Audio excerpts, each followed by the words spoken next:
If you watch this show at all, you probably know that if it were up to me, I'd hand pink slips to like 95% of the federal government. Unfortunately, I'm not in charge, and that's not how it works.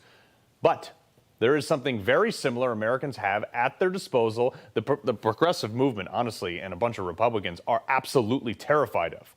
It's a mechanism around federal red tape, around the deep state and the perpetual bureaucracy and all that garbage down in D.C. And that's a convention of the states.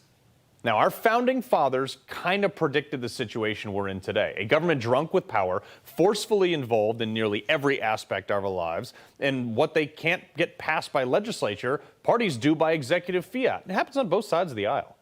We're seeing this with the federal mandate for, electric vehicles, minimum wage requirements. They want to take your gas stoves, too. Hell, COVID was about the clearest example of government overreach.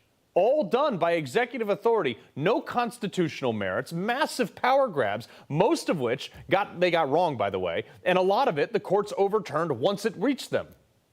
But they did it anyway. Politicians on both sides of the aisle, much more Democrats than Republicans, they circumvent the Constitution. But there's an article in there specifically written to ensure that we, the people, have a mechanism to reclaim our governance. It's fantastic. Under Article 5 of the United States Constitution, quote, Congress, whenever 2/3 of both houses shall deem it necessary, shall propose amendments to the Constitution, or on the application of the legislatures of 2/3 of several states shall call a convention for proposing amendments. Why haven't we heard about this? Well, because this process can actually circumvent federal power. And the mainstream media, we know they're in the tank for big government, so why would they report on this? But with 2/3 of the states, it's 34, we can impose our desired amendments on the federal government. They can't say anything about it. Balanced budget, term limits, even disbanding entire swaths of the federal government. Think about this. Congress has a 13% approval rating right now. That bar is literally on the floor. How hard would it be to get 2/3 of the states to convene to limit their tenure? Probably pretty easy. But you think any congressman would be happy about that or even vote for it if it came in front of their desk? Of course not.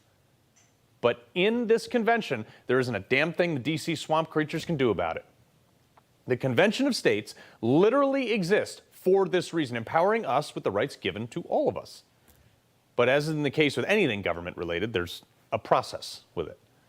So before I get into the Convention of States and how it works, I want to explain the concept under which America was designed. It's the concept of federalism.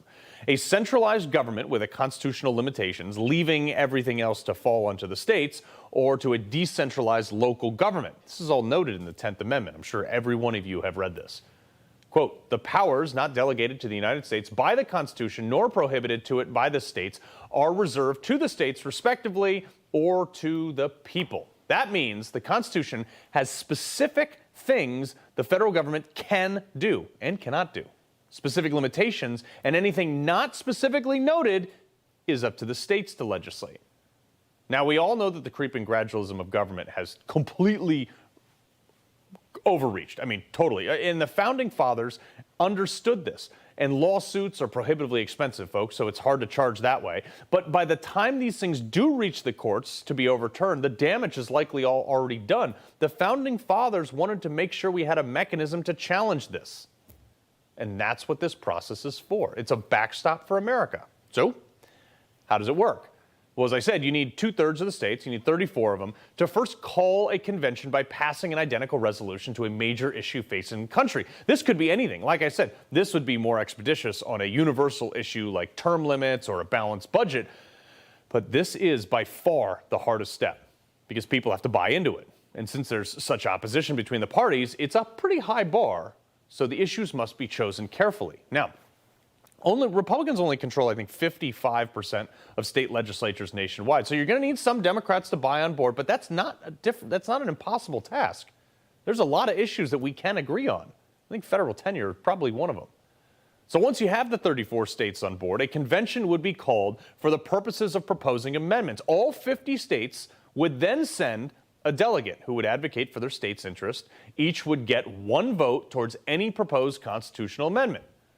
Now, a simple majority of those 50 delegates would then have to vote in favor of whatever amendment is on the floor in order to send it back to each state's legislature for ratification. Look, if you're not tracking totally on this, the magnitude of this is huge. I mean, it's mega. But we're talking about reining in the federal government. It's not supposed to be easy. It's essentially a legislative civil war. Committees would form based on suggestions and proposed amendments. Would be debated on the House floor of the convention in the eye of the open public, which we don't always see from the backdoor deals and earmarks in Congress. But we have to pass the bill so that you can find out what is in it. Remember that? That's why this process is transparent. So let's say the 26 states' representatives agree on an amendment, whatever it may be. It would then head back to the state legislatures for ratification, where it would require a 75% approval before becoming law. Again, on a universal issue that is negatively affecting everyone from Wall Street to Main Street. This is not impossible, folks. It's actually very reasonable. The values of most of America and their representatives are pretty different.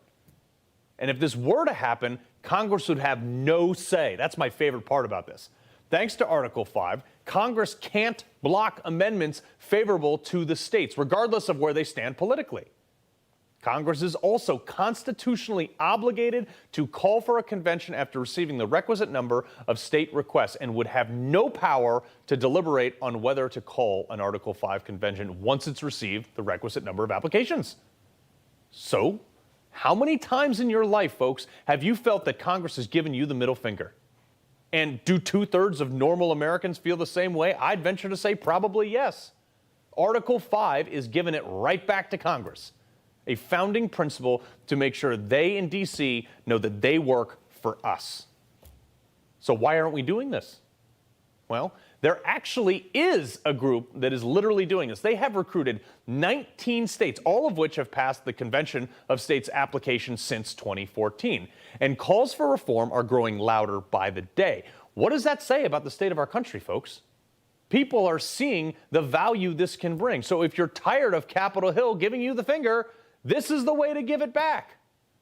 Now, since launching a decade ago, the Convention of States has blossomed from this fantasy possibility that people laughed at. It now has millions of supporters across the nation, and states are starting to wake up and sign on in droves.